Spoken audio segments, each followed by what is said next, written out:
I don't know if we said that we were doing genetic testing, but we did do genetic testing. But we tested our 4 embryos, or our top 4 embryos. We had 4 AA embryos. From the very beginning, we have decided that we don't want to know the gender. I don't want to be in charge of that. I just feel like it's tempting fate, and nothing wrong if you do. I just literally could not find a good reason for me to choose, and I just felt like I would always be like, well, what if I chose the wrong thing? So anyways, we've always decided that we were not going to choose the gender or find out the gender until like the normal time that you find out the gender. We were like, we'll just put in our top embryo. And then we found out that our top embryo, we had 4 that were all the exact same. Then I was like, okay, since we're testing, we're gonna find out, how are we gonna pick? And we went back and forth on so many different options.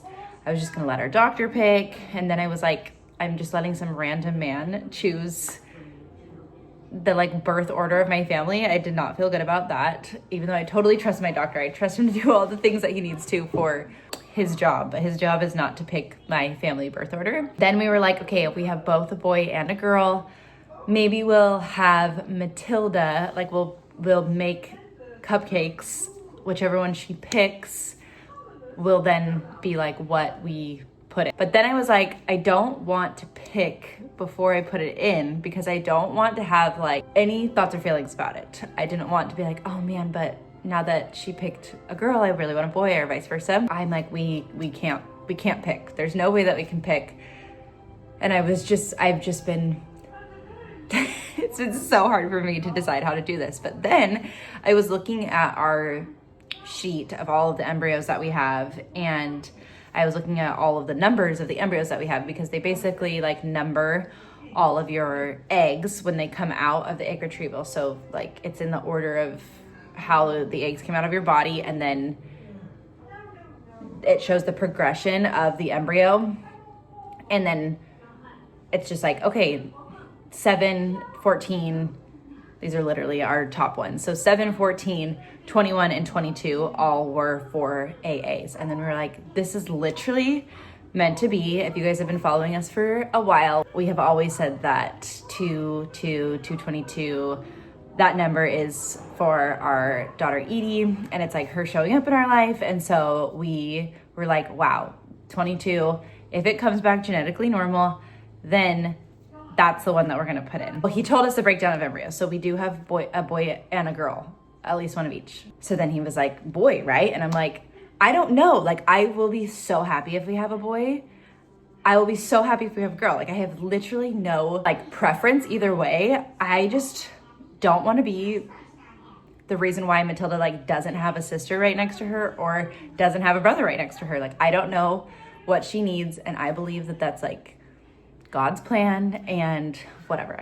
I know so many people have different thoughts and feelings about like IVF and God and blah, blah, blah, blah, but trying to have it be like as divinely guided as possible. And we felt like choosing the embryo 22 would be the most divinely guided way to do this without choosing gender. So I was like, don't tell me what it is.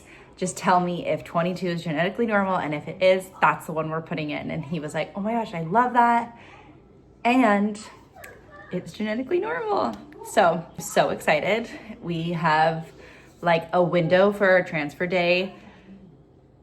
It's been crazy how personalized and on top of it our doctors have been here. It's very different from our last experience, and it feels like what I've wanted all this time. But I didn't know any different because I had only done this other clinic, and I'm so grateful for our experience at our other clinic, and we're so grateful to have Matilda here. But it's night and day different, the experience that we're having. So they're like, we can't pick a transfer day exactly, because we're gonna watch how your body like builds its lining, and we wanna make sure it's like the perfect day to do X, Y, and Z. We have like a 4-day window of when our transfer is going to be, and it's coming up soon, and we've picked our embryo. It just like couldn't be more divinely guided. I'm confident that if it's not this one, it will be one soon. And I can't wait to share it with you guys when we finally do.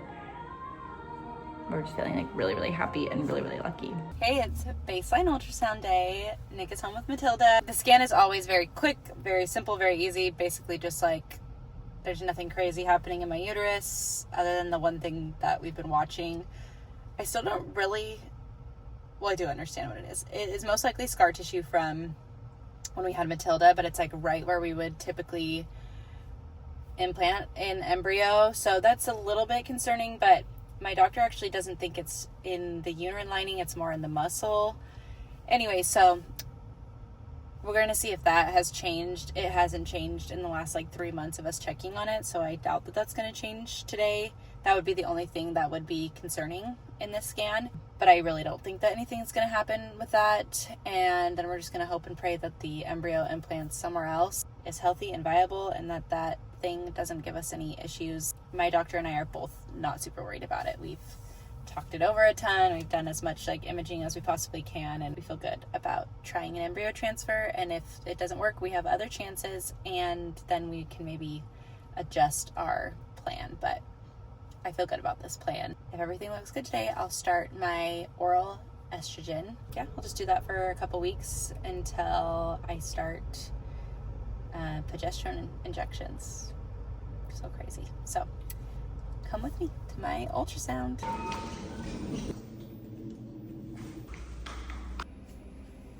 Baseline's done, but I feel like this is literally burning a hole in my hand. It doesn't fit my pocket, but I don't want to find out the gender until we know that this pregnancy is viable, because I just think it'll be too heartbreaking. So we're going to try to wait until like 10 weeks to look at those, if we can wait that long. I have my first lining check this morning, and wow, this third round is just so crazy to me. The level of stress and how low it is. I like barely think about this, and then even this morning I'm like, holy crap, I have an appointment, I need to get going. Where like every other round I've done has just like consumed me, which rightfully so. There are so many factors to why it's not stressful. One being that we're not flying across the world for 2 weeks to be in Barbados, and I just have to literally go down the street to get my appointments done. I think the other thing that makes this slightly easier is having multiple embryos. So as much as I want this transfer to just work, I don't feel as much pressure for it to work because we have other chances. Every other time has been like do or die. So I'm grateful we're not at that point right now. Back again, we'll see how many other appointments I have before our transfer. See how my lining's doing. I actually think this might be my only lining check. We'll see. But I think that went good. I don't know, I'm starting to feel nervous. My lining looks good.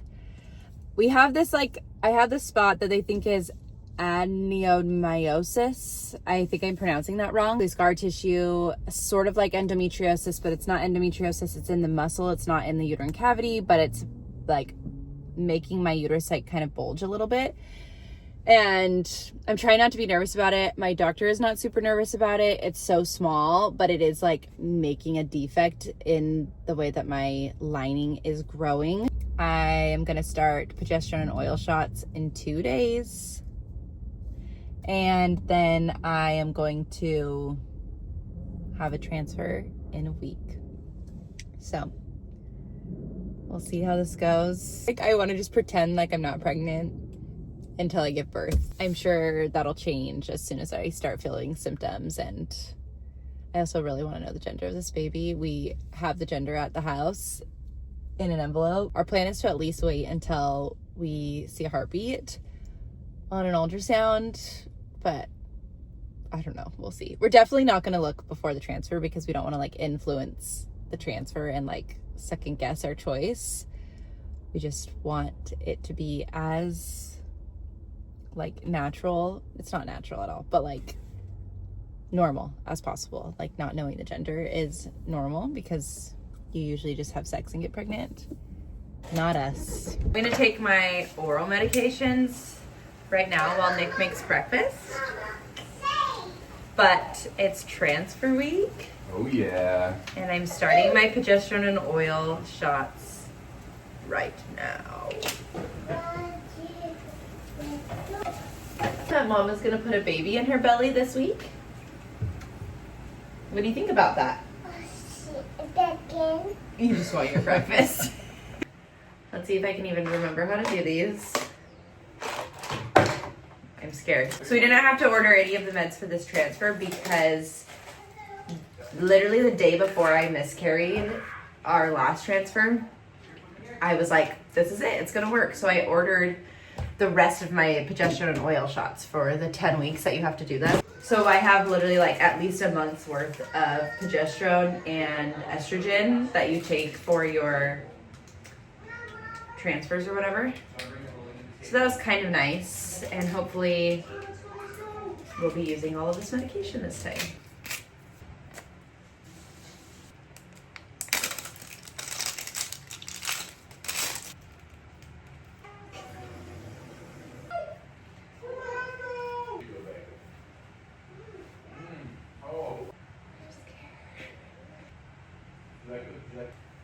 Okay, no blood. We did it. It actually wasn't as bad as I thought it was going to be. One day down. Oh yeah, say go mom. I'm off to a monitoring appointment to make sure my progesterone levels are good. Just a blood work. I'm going to take my prenatals real quick. I am obsessed with these prenatals. I'm loving them. I've been taking them for over a month, like knowing about this transfer, and they never make me sick. We'll see in pregnancy, but I love them. It's transfer day, and I'm gonna do my shot, and then we're literally gonna run out the door. We're dropping Matilda off at her friend's house. Literally just walking out the door. Got the sweetest little gift. They are so sweet. Oh. It's funny, we just saw him. She's got good writing. That's really sweet. Are you ready to be a big sister? Yes. You're gonna be the best big sister ever. We love you, Matilda. Have fun playing with your friends, Kay? Okay. Okay, you wanna go with Dad to Velzy's house? Yes! Let's go! Let's go!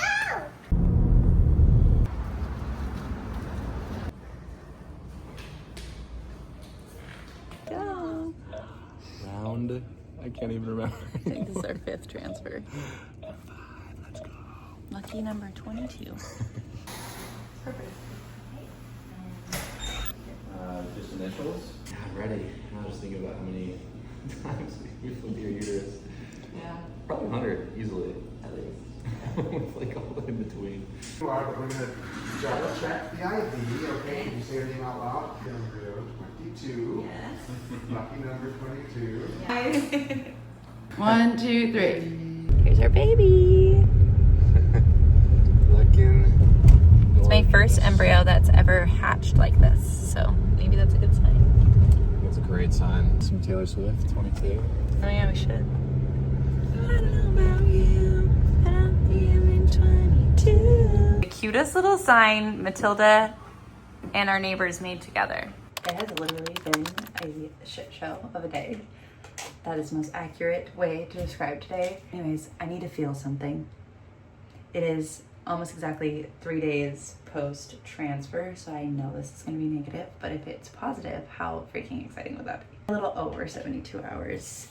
Last time I got like the faintest positive on the night of day 3, but I've never had a hatching embryo, and this one was hatching, which I have read may help it implant earlier. So maybe early enough to have an afternoon positive test. I don't know. I did wake up this morning feeling like I felt nauseous, but it's not like pregnancy nauseous. It's like, you know, when you wake up for a really early flight and your stomach is empty, but you're like not hungry yet to have breakfast because it's like 3 in the morning or whatever. That's how my stomach has felt the weeks before I actually like hit true pregnancy symptoms in all of my successful transfers. So I was like looking for that symptom and was excited to wake up to that today. Also, I had some like food in the car yesterday and it was making me feel so sick, and it's food that I like typically like. So I'm like, maybe.